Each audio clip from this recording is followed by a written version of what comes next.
Well, welcome. This is gonna actually this I can actually present through this my computer while I'm talking to you. Um, yeah, I guess this week I'm back on guest hosting. Just wanted to kind of jump on and kind of keep this. I want to have a kind of a high level discussion about the process, but and I know I have a number of new people on here who probably don't even know who I am. That's fine. My name is Rich. I'm what they call a transaction advisor, transaction services advisor, whatever. Well, all that means is once you get to LOI, if you need additional help, I'll get you all the way through to the close, hopefully successfully. And beyond that, if you need any additional, like just general help, obviously pick up the phone and call me or schedule a call meeting with me or whatever. But that's pretty much my role, which was at Acquira. Been with Acquira for almost 5 years now. Also a small business owner, also a former, I don't like to admit this, but a former investment banker. Also, you know, I've been sat in the CFO seat for a number of organizations. So from that operational standpoint, I have that experience, operational finance experience from that standpoint. Um, but I want to talk to you guys really about kind of the process and give you guys some ideas because I know there's a lot of, sometimes there's a lot of struggles, especially at the beginning of the process. You guys get excited about buying the business, and you realize how hard it is to find one. And then once you do find one, then it becomes more of it's not a crapshoot, but you get to the point where you're competing with other potential buyers of the business. So maybe there's an opportunity for you not to win from that standpoint. So basically once you get to LOI with a business, I mean, I'd say the percentages of actually getting a signed LOI, the percentage opportunity of success of getting a signed LOI is usually somewhere at about 1 in 4 deals that you submit an LOI on.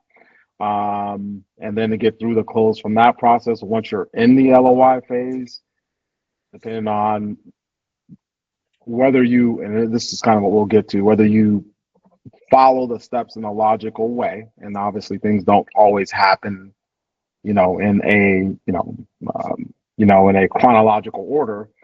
But if you follow some basic steps, hopefully, 50% of those deals that you get will actually end up closing. So I just kind of wanted to start off with this, and you guys, we can talk about now. If you have questions along the way, jump in. So I want this to be more interactive. I don't want you to just sit there and listen to me drone on, because I can drone on about this stuff all day and talk to myself about it and get excited about it. And, my girlfriend, when I start talking about this stuff with my girlfriend, her eyes glaze over, but I get all excited about it. So, I mean, I can sit here and talk to myself and entertain myself, but I want you guys to participate in this process. So just kind of, looking at this from the very beginning, and let's just go step by step. There's really 10 steps to actually acquiring a business. And I actually say there's probably 11. And the very first one is know what you're looking for. And I'd say put this stuff, and I know some people just kind of want to jump into the process without actually doing this.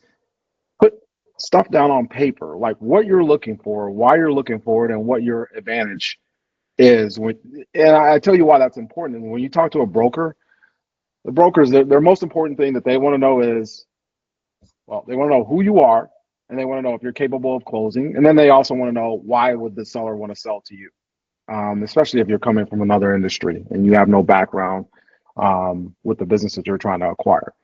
So I always tell people, put it down on paper. Whatever your criteria, it doesn't have to be an overly complicated investment thesis. I mean, it's simple. I mean, literally, when I sit down with my partner or partners, I have a couple of different partners. We're thinking about what type of business we're looking for, and I'll actually walk you guys through a quick analysis I'm looking at right now on a business that we're looking to buy. It's a supplier to our business, and I'll kind of give you guys some ideas on how to quickly kind of go through the analysis.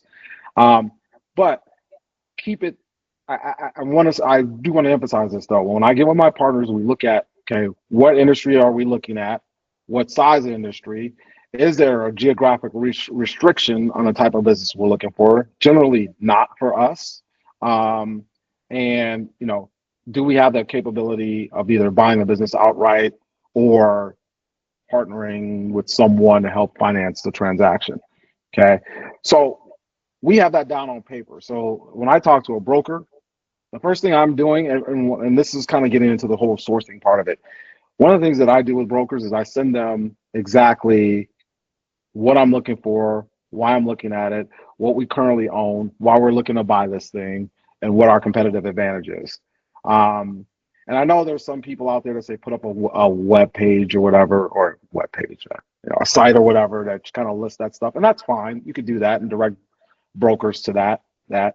I actually put together a physical PDF, and I'm looking to work with the brokers that are in that particular space. And I pick up the phone and I call them and introduce myself, so that they know what we're looking for. And I'm the first call, one of the first calls that they're going to make once they have something in the house or if they have something already.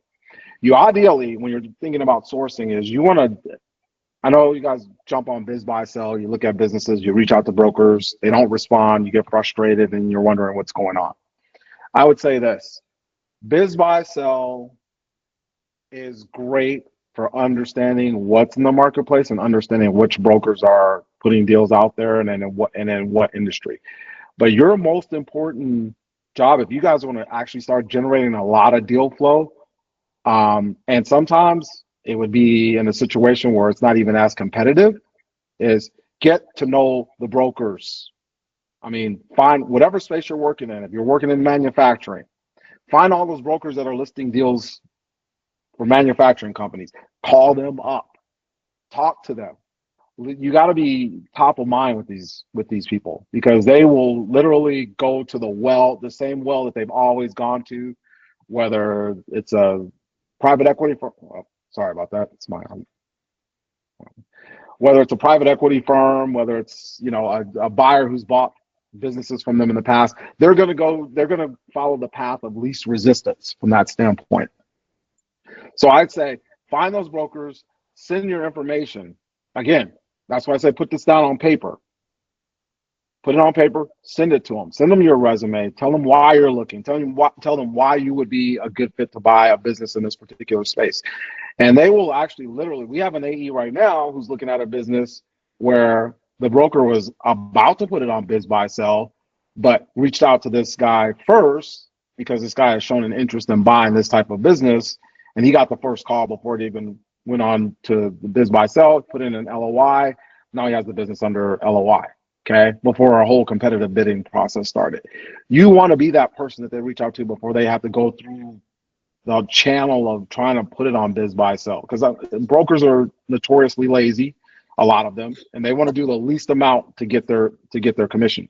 So it's easier for them to just pick up the phone call and say, hey, I got this business, I'm about to list it, but hey, if you want to take a look at it before we go down that process, let me know. I'll send you over an NDA, sign it, and move forward with it. So spend some time actually getting to know the brokers, not just looking on the site for businesses and trying to submit, a blind offer that sometimes may or may not get responded to, because they get a million of these a day and they don't want to spend a million hours a day talking to everybody in the world. Then Okay, so do you have any tips or tricks for getting into touch with brokers or staying in touch with them or getting on their good side, building relationships? I mean, I'm doing all the obvious things, right? Like email, ask or send, text follow up, phone calls, doing that once a month. Anything outside of that? I would say be more intentional, do it more often, even than once a month. It's got to be like a constant, especially if it's a business that you like, or it's an industry that that this broker is pretty productive in. So I think you're doing all the right things right now, but literally, I'm a person I know, yeah, and I'm older than a number of you, but I'm a person that believes in still a personal touch of phone calls. I mean, I will literally, if there's a business out there and I see it, and I'm interested, I'm hot on this business, and I don't get a call back, I might email the broker, I might text the broker. And if I don't get a call back the next day, I'm calling on the phone. The next day, I'm calling on the phone. I want this person knowing that I'm so interested in this business that even if they don't send me this business, they're going to send me something just because they're getting tired of listening, getting phone calls from me. You got to be persistent from that standpoint. So I think you're doing the right things. Just be very intentional about continuing to push it. Yeah, you think the broker might get tired of you, but the broker's also going to understand that, you have the intention of buying the business and they're going to see that in a positive light. So whether it's this business or the next business, they will reach out to you. So just continue to that approach, man. Keep doing what you're doing. It takes a while. I mean, this is not easy. This is not an easy thing to do. If it was, everyone would be doing it. Okay, it's not something you come in one day, you pick up the phone, and all of a sudden you got a business in front of you. It's just not that easy. I mean, we had one broker that did close a business, joined the Acquira, and 2 months later had a business.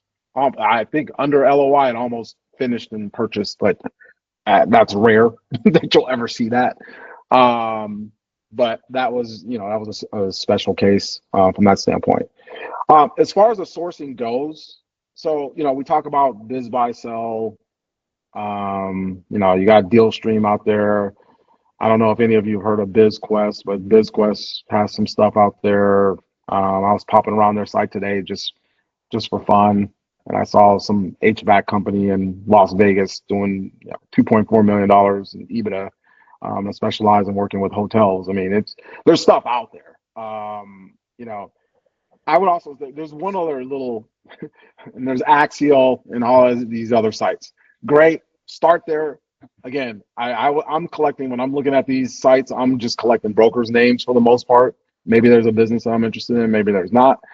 I am collecting that information, but there's one other trick, and I'll get to you in a second, Laura and Sheldon. There's one other trick, or one other thing that I found. If you guys are trying to source some off-market businesses, you guys know that you can join like your local library, and there's a service on there called, and I'm going to actually share my screen with you guys. Let's see here. There's a service called Data Axle or something like that, but let me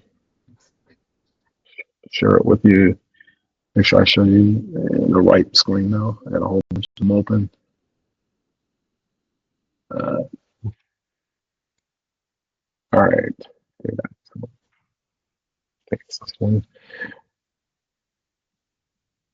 All right, guys, I'm not used to using this Google Meet thing, so you blame Andy for this.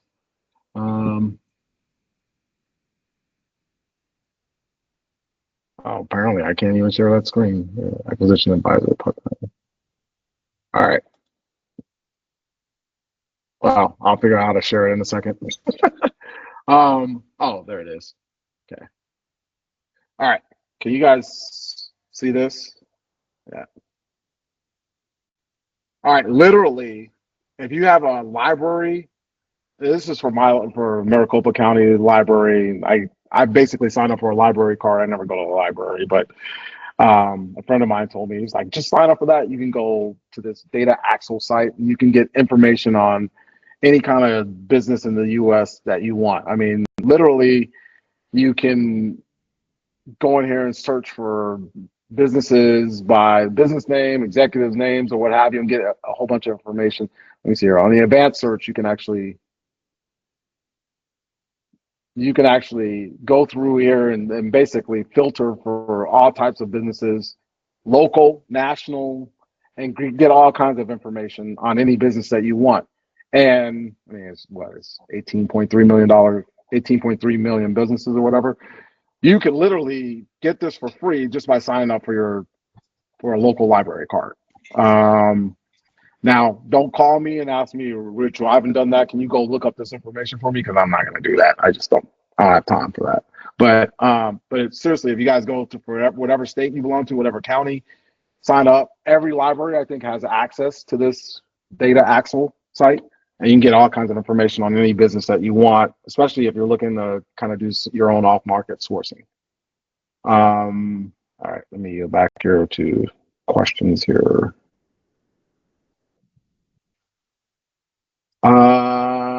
Sheldon first. Mind sharing your web pages? I've missed the last couple and would like to see the which web pages. Sorry, that was discussion before you started. Oh, okay. Sorry. Laura, I was just sharing my webpage. Oh, okay. Good. So you have one set up. Good. Can we use a Nax code to search too? Yes. Nax, I think you can enter that somewhere on here. It's on there. I was calling that out as a feature. Oh, okay. Yeah. So that's a way you guys can get access to more information about more businesses. You can reach out directly to owners because it'll have owner information, owner name, probably some telephone number. I don't know if it'll be the owner directly, but usually with a lot of these small businesses, the owner will answer the phones themselves sometimes, in a lot of cases. So we talked about kind of writing your investment thesis. We talked about kind of some ideas around sourcing, screening, quick analysis. So your screening should really be around what your investment thesis is. So I kind of gave you guys a little bit of a, intro as far as what you're looking for is really what you're screening for. So whether it's industry, size of the business, type of business, geographic market, that's your first screen. Okay. When you finally find that business, and I would say you need to be very intentional about what you're looking for. Yeah, I know you can be agnostic as far as the industry. That's fine. Be agnostic towards about the industry, but you have to have some screening criteria to limit what you're looking at. You can't look at everything under the sun. So you shouldn't be looking at beauty shops doing $75,000 a year in income and then going and looking at manufacturing companies doing $3 million a year in EBITDA. I mean, that doesn't make any sense. All right. So you got to narrow it down somehow because you want to not waste time on opportunities that don't make sense to you. So all that being said, so today, actually it wasn't today, it was yesterday. I got a call from my partner. Some of you guys know, I'm the owner of a manufacturing operation, as well as an investor in a couple other opportunities. But the guy that I work with in the manufacturing business is a friend of mine, a partner. I've known him since we played Pop Warner football together. We played high school football together. We played college football together. So he's been kind of someone I trust, I work with, I like him. He's not a finance guy, but he's definitely an operations guy. Worked at GE, so he knows his stuff on the manufacturing side to the point where I could show up one day and he'll just tell me to leave. I don't know what I'm talking about. And I'm like, yeah, you're right. So, but I get to make all the decisions around business acquisitions, financing, that sort of thing, because that is my area of expertise. So we got a call about one of our suppliers. Older gentleman is ready to move on and retire, and it's a crucial input to what we do. And he asked us if we wanted to buy the business, and we're quickly able to kind of garner what we needed from him to actually do a quick analysis. And I bring this kind of up because I want you guys to understand that the tools that Acquira provides, make use of them in your process. You have to set a process for yourself to quickly go through these things. And it needs to be a standard process so that you can go through multiple opportunities without wasting a lot of time. And I'm going to share something with you guys real quick here. Let's see here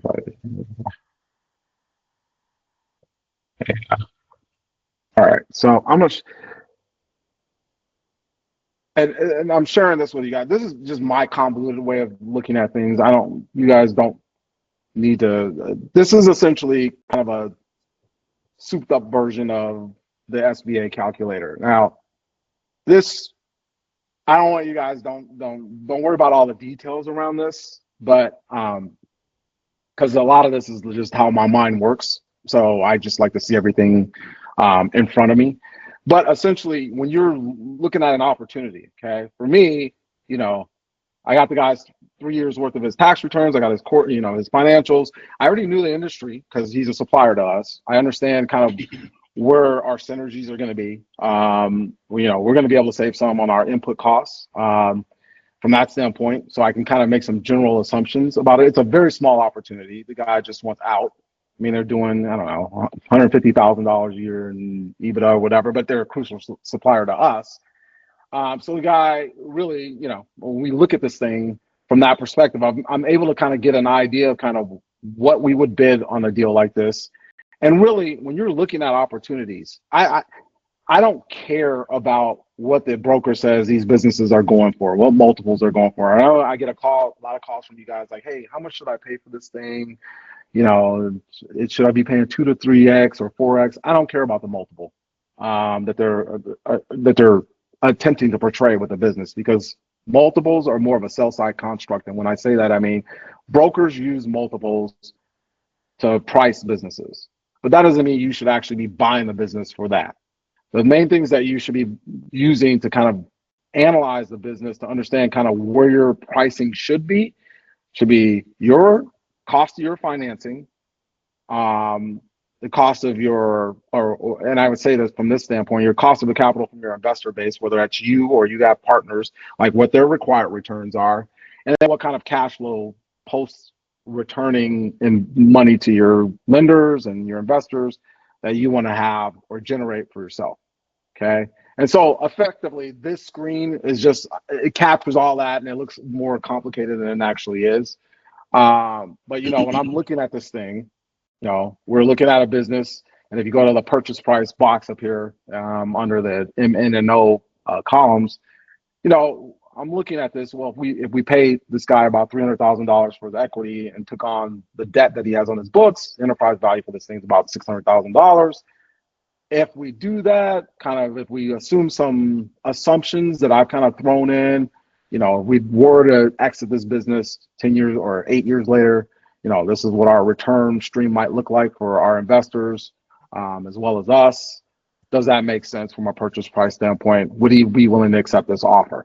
So all this is allowing me to kind of mix and match different types of structures and assumptions to come up with an offer that might make sense for this buyer. He may want to pay off the debt, so we may be willing to pay him more for the business.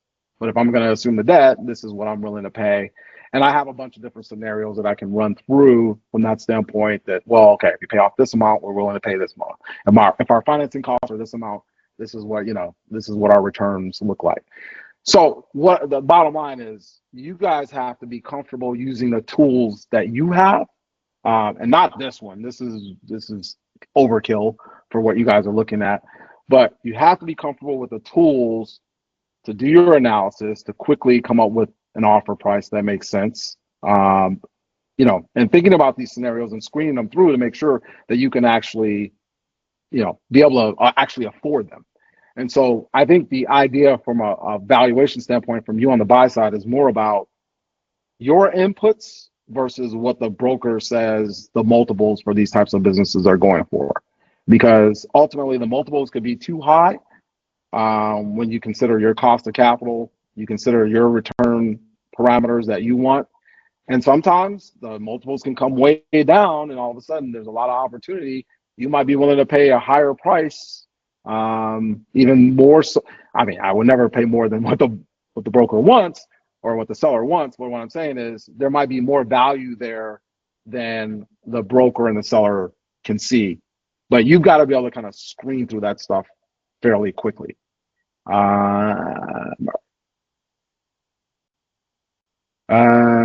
Good. Any questions around that? Screening? No? Oh, you guys are pretty easy today. We All have right. a few hands raised, Rich. Oh yeah, I didn't see those. Sorry. I'm bad with this, guys. I haven't been doing this for a while. All right, so Frank, I think you.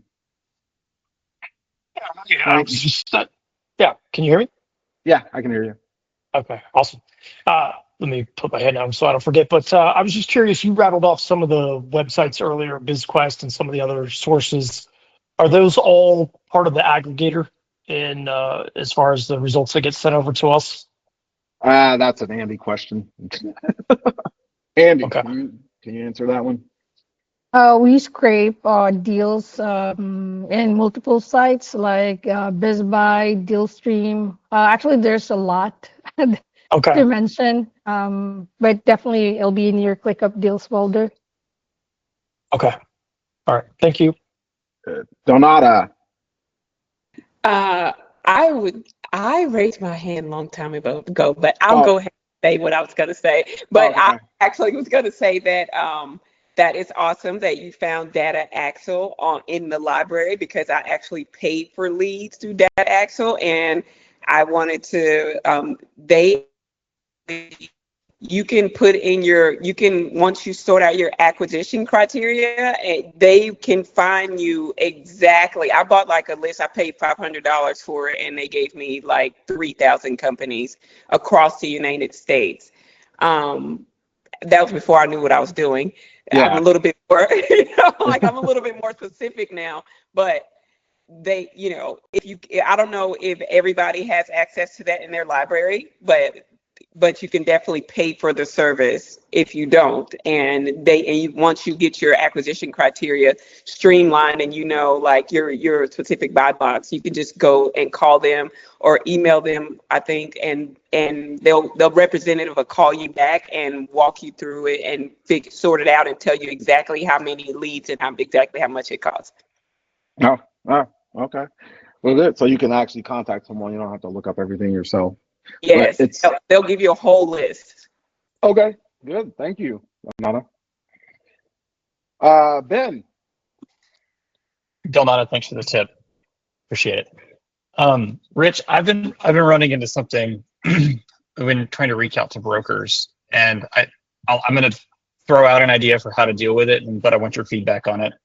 So the example that I'm talking about is this moving and transportation company that I was looking at. You and I talked about it the other day, but for everybody else, they were doing about 1.1 million in EBITDA, and they were asking about a 5x multiple on that, which is huge. I reached out to the broker persistently, as Rich suggested earlier, finally got a hold of the SIM, talked to the seller. And when I was on the phone with him, he said that 80% of his business comes from 2 customers. And so I ran the math, and I was saying, okay, well, even if one kind of churns, the business is probably worth $3.94 million, such that I can pay back the SBA. So I sent him an offer at that. And then about 10 minutes later, the owner emailed me back and says, well, we already have 3 offers at the 5.5 million. So we're not doing anything under asking. And I was like, okay, I had to fight tooth and nail to get a meeting with the seller here. How in the world do they have 3 offers at that rate? Do any of these people know that they have such high customer concentration? I'm like, there's no way that they know that. So then these people are submitting offers, getting their LOI signed, and then they'll lower the price on the seller later during due diligence. And I talked to another broker the other day and told him about that situation. He said, yeah, that happens all the time. So I don't know. I feel kind of shysty coming in at asking with the intention of lowering the price later on. But I mean, if it means that I get my LOI accepted, and get my foot in the door with exclusivity, like I don't know, Rich, what do you recommend? What does the group think about a situation like that? So there's a couple of schools of thought on this. Honestly, I'm going to give you my opinion, and then I'm not going to say his name, but there's someone who I'm close with on the team that has another school of thought around it. I'm not going to call him out on it though. But he's kind of suggested to pull the same strategy. Just get an offer out there at their ask and then adjust afterwards. I get it. I'll put it this way. I'm not openly opposed to doing it, but the downside of doing it, and I'll tell you why I don't do it that way, is because number one, I'm trying to establish a reputation out there with a number of really good brokers, and it might be okay to do that the first time around, but the problem is like if you are known to be that person, or you've done it a few times, and private equity companies are PE firms are known to do this, which is why a lot of times even investment bankers. I know when we were trying to sell deals, a lot of times my managing director would be like, don't go to this PE shop, don't go to this PE shop, because they're just going to beat you down at some point. So the idea is like, if you're going to do it, just understand that there's a downside, that you're going to build a reputation out there for, not coming through at the initial offer. And then sometimes that'll get back to sellers, they won't want to deal with you from that standpoint. I'm of the position that I think you put in the realistic price, and you can go. I mean, my strategy is, look, I'm going to look at this thing. I'm going to basically look at everything that's going to go into this deal, and under a worst case scenario, if I paid what my max is, would I still be able to cover the nut of my financing costs, my partner equity, required returns? Would I be able to pay myself enough? Would I be able to reinvest in the business? And I may offer at the max price, given those assumptions. But then if they come back and they're just like, well, that's not high enough, then the second conversation is, what are they looking for? And then I may try to adjust my terms to meet their price, but those terms are going to be reflective of still being able to make sure that I'm not overpaying for the business, given that I'm paying more now than what I originally kind of laid out in my own scenarios. So I'm not big on kind of just going at the ask, because some brokers too will sometimes just do that just to see if you're a serious buyer. Like the really good brokers, if they come out with an outrageous price for a business and you say, oh yeah, here's $10 million for a business doing $50,000 a year in EBITDA. Yeah, $10 million. I mean, they're gonna know you're not a serious buyer.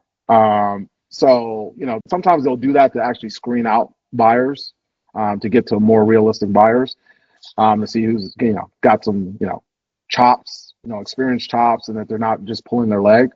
But sometimes brokers they can't value, and sometimes you get deals where you tell us the price, okay? And in that essence, it becomes more of a negotiation, but it's still a negotiation that can end up working out for all parties involved. But as far as the strategy of doing at the ask,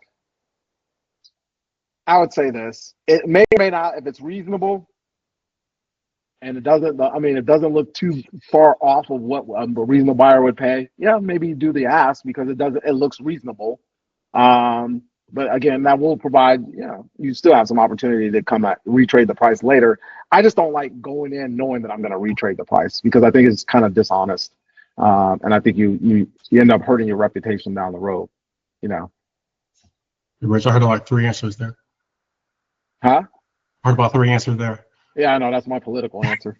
But I honestly, I'd say offer at the fair price that you think you can afford. That's where you start. And then if they come back and they want to negotiate, then you start working on structure, the terms of the offer. So then at least it looks legitimate. Like, okay, I'm not willing to pay this. I'm willing to pay you, if they want $8 million for a business and you only want to pay $5 million up for it. Well, now let's talk about, if you really want $8 million for the business, this is how $8 million can be achieved. This is what the structure will look like. It would be a forgivable note, but the business has to hit this performance metric, this performance metric, and this performance metric. Because now, if all they want to do is be able to go to the country club and brag to their friends, yeah, I got $8 million for my business, they're getting $8 million, but the business has to still perform. One thing you guys got to be careful of too, when you're looking at multiples, especially when brokers are talking about multiples for what these businesses are selling for, a lot of the times you're seeing a price, but they don't ever publicize the terms of the price. So you can see an HVAC company going for a 6 multiple, let's just say. Okay, well, that 6 multiple may have a forgivable note structure on the back end that accounts for 2 points of that multiple. You won't see that. Are you going to see the price agreed to in terms of the overall price and the final purchase agreement, but it doesn't have anything to do with the terms? So you got to be careful about believing everything that you see from a broker. And that's why I said it's more about your inputs as on a buy side versus what they're trying to sell you. And again, they may be selling it at a fair price, but it may not be a fair price. Or, the last business that they sold was for, 6x, and 2 points of that was, a forgivable note. The other was like a normal 4x, which would make probably more sense given where the business was at that point. So, just there's a lot of games being played out there around that. So, Rich, can I jump in with a perspective on that? Yep. Yeah. I think, part of it, Ben, is I think it's a great question, and it's a complex answer, as you heard from Rich. It depends. I will say first, I don't plan to buy a bunch of businesses, so I'm not overly concerned about reputation in the marketplace. I'm going to buy business and get out and go run it, versus being a acquisitive individual going to the market time and time again. So if you're looking for a one and done, the reputation with brokers might not be as big of a deal versus someone who's going to be acquisitive on a platform buying multiple companies. But I've heard both. Going with the right price and make sure you use the spreadsheet calculators and get to the right number. And I've heard from brokers say you got to strike. If you've got a good business out there, and not many, as you know from the training, the good businesses are going to go to the broker's network before it hits the sites. What you're getting is the businesses that their friends and their true investors who buy businesses over and over again don't want. So if you get a good one on a site, you got to strike. Because if you spend too much time wringing your hands over, multiples and running through years and years of financials, someone's going to put the number out there and get the LOI while you're going through the analysis. So you have to look at each situation differently. The other thing is, once you do get the price, the LOI, you're going to go deeper. Your due diligence might pull up things that say, you know what, you do have serious concentration issues. That's going to be so you can have a justification for adjustments, not coming in, assuming that you're going to get $1 million off of what they're asking for. I think that's where Rich is going, saying, don't be underhanded with it. Seems close enough until you get deeper into it, and then you might have some meaningful adjustments that you can justify on the back end there. So it does depend based on seller and broker sophistication. So I think each situation is different. It's kind of hard to say one way or the other. Yeah, that's a good point. That's a really good point, because like sometimes the sim is terrible. It's like last year's P&L and then a paragraph about the business and the name so I can go Google. And I'm like, how can I put in an offer on the business with just that much information? And I felt really uncomfortable about it at first. But now that I'm hearing you talk, it makes a lot more sense. Hey, I may need to adjust the price on the back end when I find out that there's 80% customer concentration with 2 customers. So 100%. Okay, this is super helpful. Well, yeah, and that's why in your LOI, which we'll talk about real quick in a little bit, but in your LOI, everything's subject to verification, subject to this, subject to, whatever. So you're always going to have that out from that standpoint. But what I would say is, I think Mark makes a good point. You don't want to spend too much time on the front end analysis, okay? Because again, you're gonna have time for that back end analysis. But I would just, my personal opinion around this, and I know, internally Hayden and I will have had discussions and back and forth. And if you ever come to a workshop, you'll see, we'll go back and forth on this, on both sides of it. But my personal opinion is, when you're looking to put an offer on the table, just go with the broker's numbers, assume that they're right. Because you're going to also have room in there to come back and adjust. The broker's always going to give you a high number on the SDE number. They're always going to present the business in the best light and just say, okay, based on this information, this is my bid, or this is my offer. And obviously within the LOI, it'll say, subject to verifying the SDE, subject to verifying the employee, subject to verifying customer concentration if you think that's an issue, just based on what you've seen in the sim. Okay, so you're going to have room there to kind of back off of that price. My only point is that and Mark made a good point. If you're not going to be in the business of actually acquiring businesses, which is kind of the business I'm in, is acquiring businesses, then I don't want, for me, I have to make sure I maintain good relationships with that, that pipeline of bankers and brokers that are sending me businesses versus someone who may be in the marketplace for one. And they know that it's only going to be one, and they'll, use that as kind of a platform to actually go directly to business owners in the future. So there is some nuance around that. So I agree. Let's see here. So that already happened to me once. Yeah, man, I did too much now. Eric, this is a really important topic. I'm glad we're spending time on it. Good. All right. So now making the offer. Okay. One thing, when you guys are putting together your LOIs, okay, I think there's a couple of things that you guys need to focus on when you're actually putting together your offer. Obviously, within the LOI, obviously making sure you can identify who the sellers are. This is important. Sometimes you'll find a business and you'll be talking to a seller, and then you find out, 2 or 3 weeks in that there's 10 sellers because there's 10 different shareholders who have to sign off on this thing. So make sure you know everyone that's involved and I would actually address all the significant owners in the business through that LOI. Obviously, purchase price and payment structure, that's a given. Okay. You want to include a description of what's included in the purchase. And when I say that, you don't need it to be a detailed list of all the assets. But some general statement as to, the assets to be included, or the assets that were presented, and then, whatever, the CIM or the listing that the broker showed you. What should also include, and this is where we get into some nuance, part of that description is the normal level of working capital. You don't know what that number is, but I would always include a paragraph that says, this includes the normal level of working capital needed to run the business that the business has been running on for the last 3 years or so. That's going to become a negotiating point down the road, obviously. But I would always include it, especially if you're planning a multiple of EBITDA, a multiple of SDE, because that working capital, there's some level of working capital that was used to generate that SDE or that EBITDA. They didn't do it with zero working capital unless the business doesn't require any, which, you've seen some businesses out there where they charge everything, at least 50% up front, and they're collecting fairly quickly.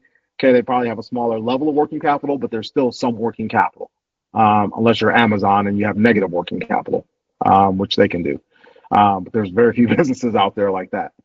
So you want to include some sort of standard paragraph around the normal level of working capital needed to operate the business. And brokers will come back, oh, there's no working capital included. Okay, let me adjust my price based on the amount of working capital we see that you've been running with. I'm going to adjust my price downward to account for that.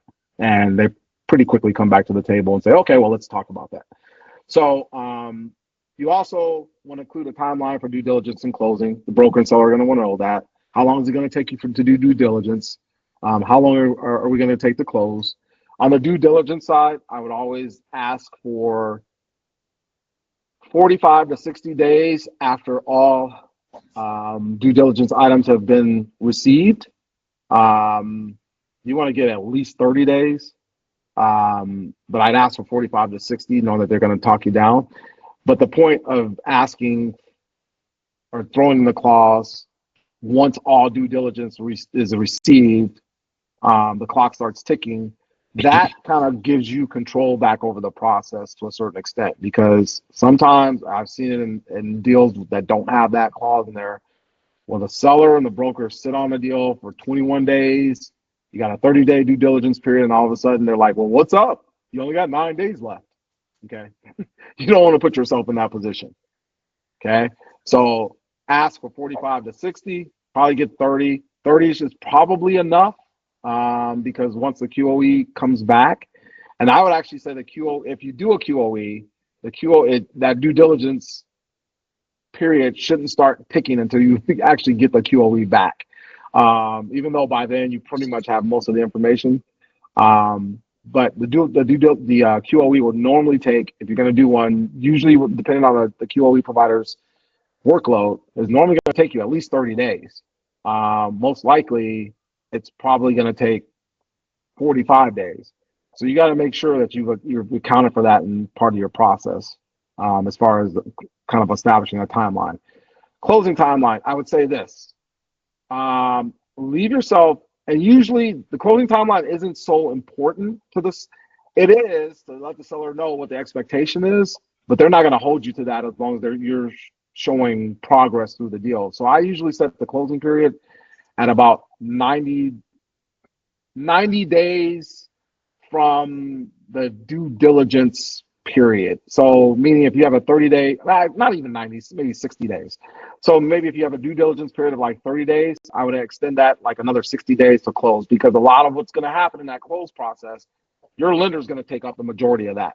Okay.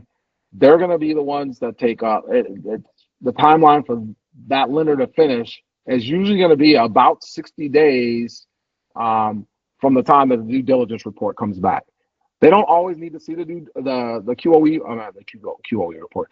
They don't always need to see the QOE, but on average, from what I've seen on these deals that have come through the transaction advisory services, it's usually about 60 days from when you actually do get the QOE back. That's when they actually will usually, they're starting their process, but they've got to go from preliminary commitment to credit memo to closing. Usually once you get through that final commitment letter, you're usually probably another 2 weeks out from them closing. I've seen it go faster. I've seen it go longer. It's usually on average about 2 weeks from there.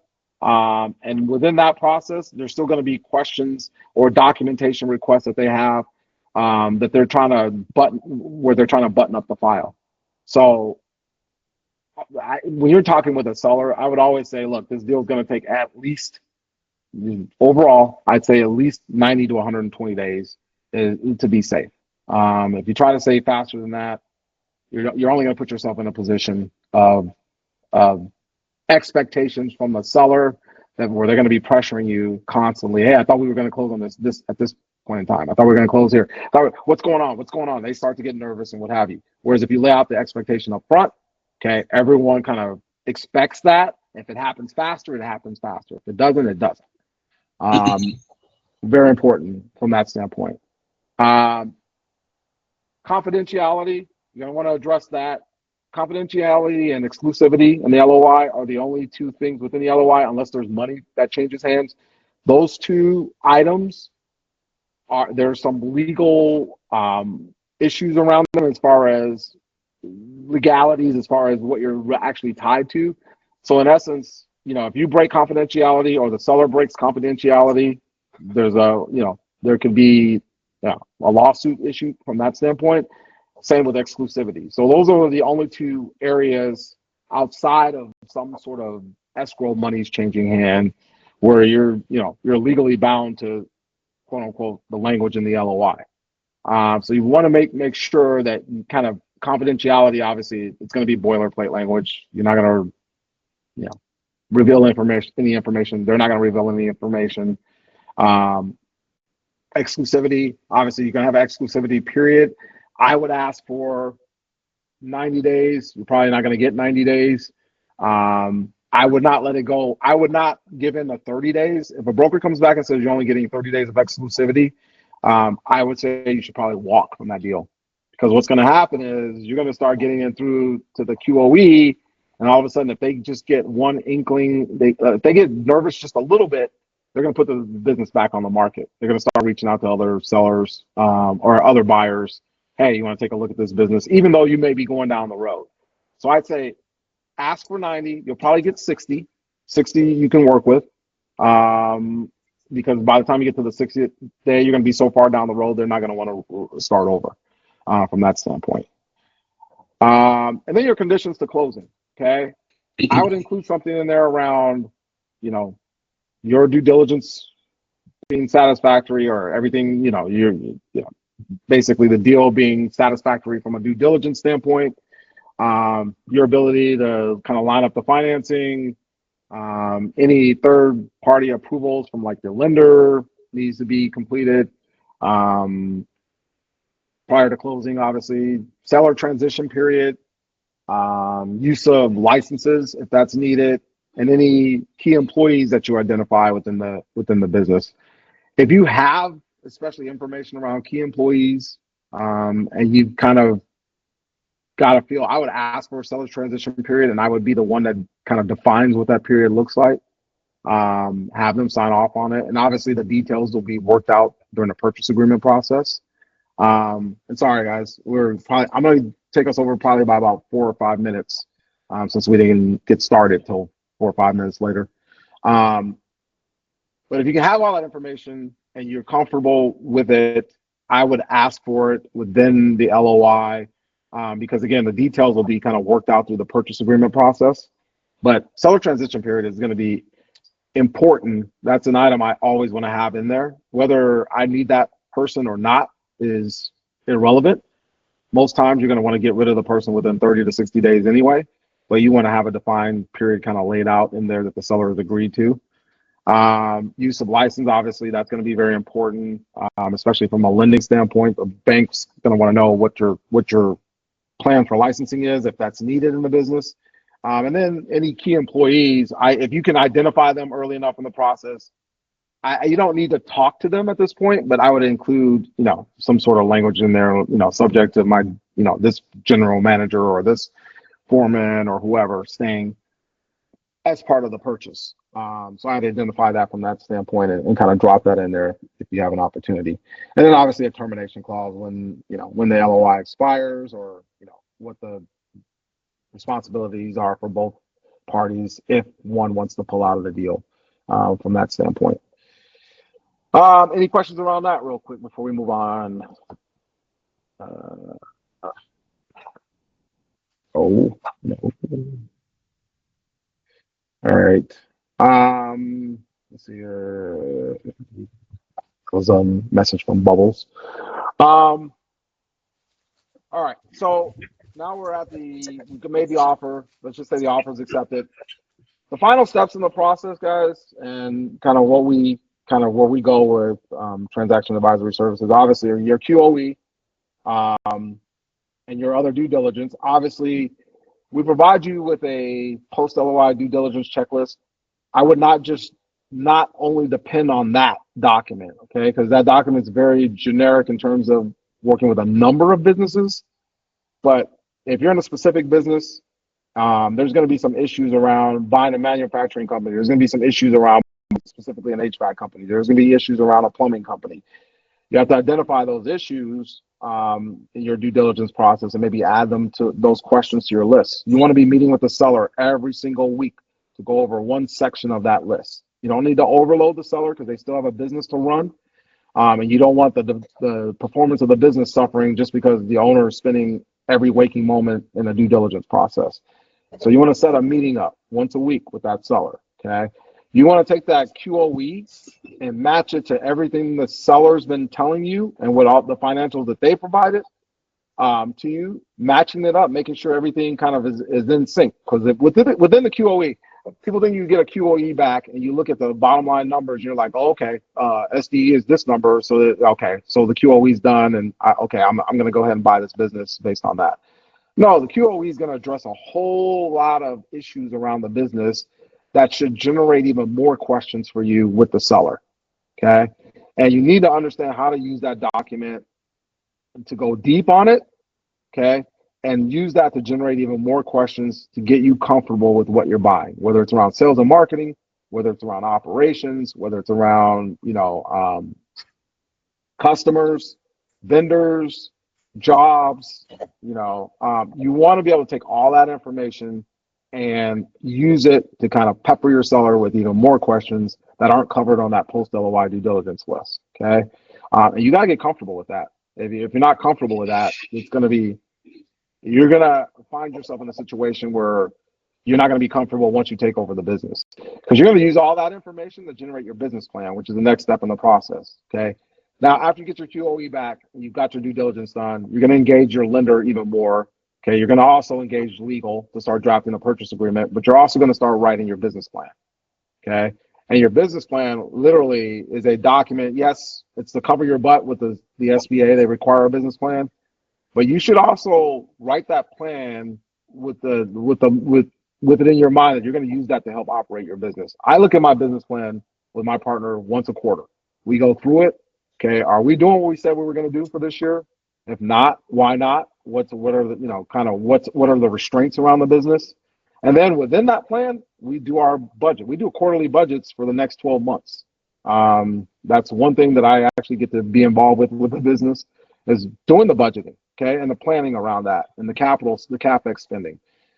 You should ideally write that plan with that in mind, that this is going to be my governing document. And then you submit that to your lender, obviously. They're going to want to see that. That's also going to be very important if you guys are going out and raising outside equity money. Okay. Any investor is going to want to know what you plan to do in the business, how you plan to grow it, what resources you're going to need, and what that profitability looks like on the back end. And that's going to come through the business plan. That's going to come through your operating model. And I don't mean your SBA financial forecast that's done to alleviate the lender's requirement to get a loan. I'm talking about a detailed operating plan that's based around unit economics in the business, whether it's a per job revenue, per job costs, seeing what the margins are for everything from your product, if you're selling products, from every one of your product lines, how you're going to sell all those services and those products, what your overhead's going to be, what your staffing plan is going to be as you grow. I mean, that's a true operating model, and that's what you want to get to develop to actually run your business by. So that's going to be part of the process, and you guys have to really kind of knuckle down and do that. And a lot of times we'll help, AEs do that as well.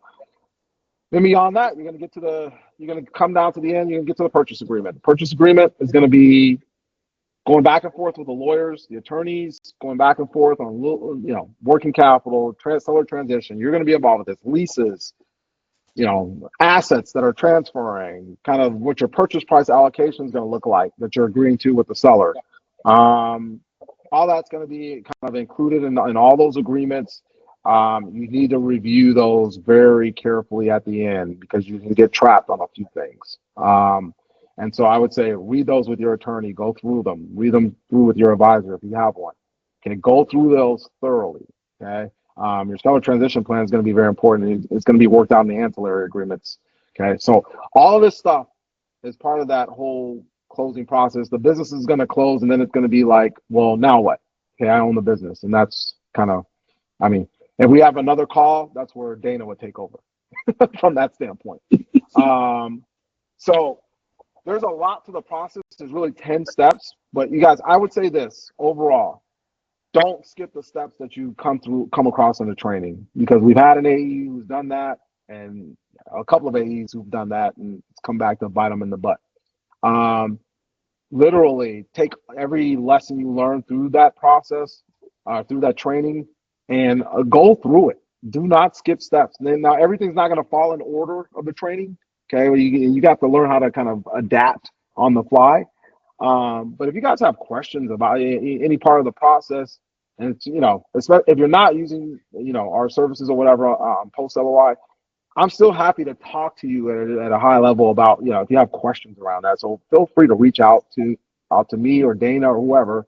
We can kind of give you a little bit of guidance from that standpoint. But again, this isn't an easy process, but I would say this: it's a simple process, but it's not easy. Follow the steps. Okay, there's going to be some things that are going to throw you for a loop. It's okay. All right, you're going to learn along the way.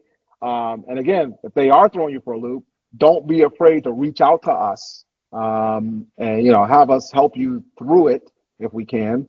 But you need to follow the steps and not skip over the process, because again, if this was easy, everybody would be doing it. It's taken me, I've been doing investment banking for 20 something years. And I bought 3 companies. So it's not like something that happens that you can just go out and execute, and do right away and be successful at it and do the next one and then do the next one and do the next one. It's not an easy process to go through. Okay, it's time consuming. Other than that, I hope I gave you guys a couple of tips. I know I spent the whole time talking. And how about non-competes? Non-competes are not really worth the paper they're written on after the Supreme Court ruling a year and a half ago or a year ago, whenever that happened. I would ask for a non-compete just to see what kind of response you get. That'll tell you a lot about the seller. And even if you ask for one and you get one, maybe you get it signed, but just understand that if they were ever to go to court, in most cases, the non-compete wouldn't hold up. So, but I'd ask just to see kind of what the response is from the seller. Anything else? All right, good.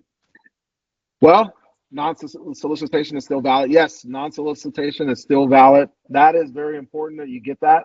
Those are legally binding still. So for sure, that is something that's, maybe. Non-competes are valid for owners and managers. Maybe. Depends on the state. They're not valid in Arizona at all, at any level.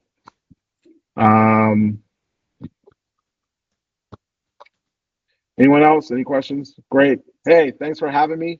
Thanks for letting me kind of jump in this week. I know I talked fast. I know I went through a lot of stuff real quick. If you guys have any questions about anything, reach out to me on Slack. And Andy, if they have, you guys want to schedule a call with me for whatever, I think Andy has my Calendly link if I don't get back to you right away. Usually I will respond on Slack fairly quickly. I won't say it'll be in the first 5 minutes, but I'll usually will respond. If you guys send me an email, then send me a Slack message saying you sent me an email, because I might answer you when I turn 67. So that's it for me. Anyone else? Questions? Final questions? No? Thank you guys. It's been a pleasure. I will Thank you, talk Ben.